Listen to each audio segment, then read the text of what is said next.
Konečne k nám zavítala jar, alebo asi aj leto, pretože v uplynulých dňoch padli viac ako 70-ročné teplotné rekordy.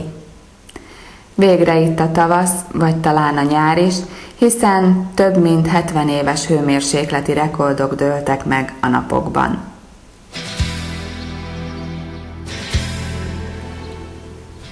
Zdá sa, že príroda nečakala na nič iné, pretože i hneď ozeleneli trávnaté plochy, stromy sa odeli do kvetov, v záhradkách vykvitli narcisy, hyacinty, tulipány, vrátili sa sťahovaví vtáci, teda bociany, lastovičky, škorce a volavky.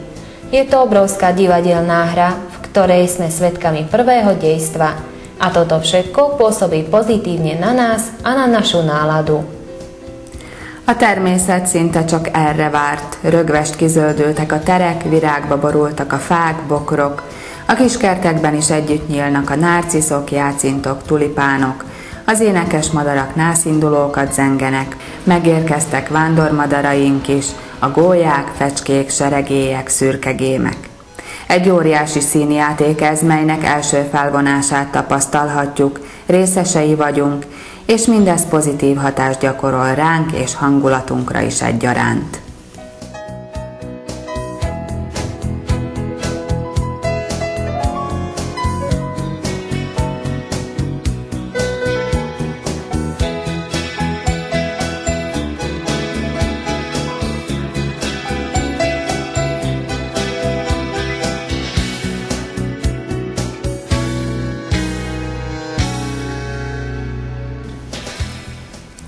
Z množstva jarných kvetov by sme vyzdvihli jeden, pretože v tomto roku 17. apríla Slovenská liga proti rakovine organizuje už po 13. krát Deň narcisov. Ako vieme, rakovina je v súčasnosti najzákernejšia, najničivejšia a veľmi ťažko liečiteľná choroba, čo sa žiaľ týka stále viac ľudí. Skoré poznanie a liečenie schubných nádorov dáva väčšiu šancu na vyzdravenie, ale ešte aj takto sú liečby mimoriadne nákladové. Z tohto a ešte mnoho ďalších dôvodov organizuje Liga zbierku, do ktorej takto každý môže prispieť kúpou jedného kvietka. A sok virág közül most egyet emelnénk ki, ugyanis az idén, április 17-én a Szlovák Rákellenes Liga már 13. alkalommal rendezi meg a nárciszok napját. Mint tudjuk, a rákbetegség korunk egyik legalattomosabb, legpusztítóbb és nehezen gyógyítható betegsége, ami sajnos egyre több embert érint. A rákos daganatok korai felismerése és kezelése nagyobb esélyt ad az érintettnek a gyógyulásra, de még így is a kezelések rendkívül költségesek. Emiatt és több más szempontból is szervezi a Liga a gyűjtést, melyhez így mindenki hozzájárulhat egy szál virág megvásárlásával. Z miestnej školy Károja Dömeho niekoľko žiakov s identifikačnými číslami chodili po obci s malými krabičkami, aby aj oni nejako prispeli k tomuto šľachetnému cieľu.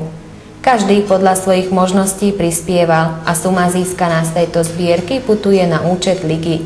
Vytvorená komisia neskôr rozhodne o tom, na čo sa použijú tieto peniaze. Községünkben a Döme Károly Magyar Tanítási Nyelvű Alapiskola diákjai közül kerültek ki azok az azonosító számmal ellátott önkéntesek, akik kis ládikóikkal járták a falut, hogy tegyenek ők is valamit nemes cél érdekében. Kiki lehetősége szerint dobhatta be a ládikóba adományát, mely a liga számlájára kerül, és az erre kialakított bizottság dönti el, hogy mire költik el a pénzt.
203, 45. Még egyszer. 203, 45. Az azt jelenti, hogy 6180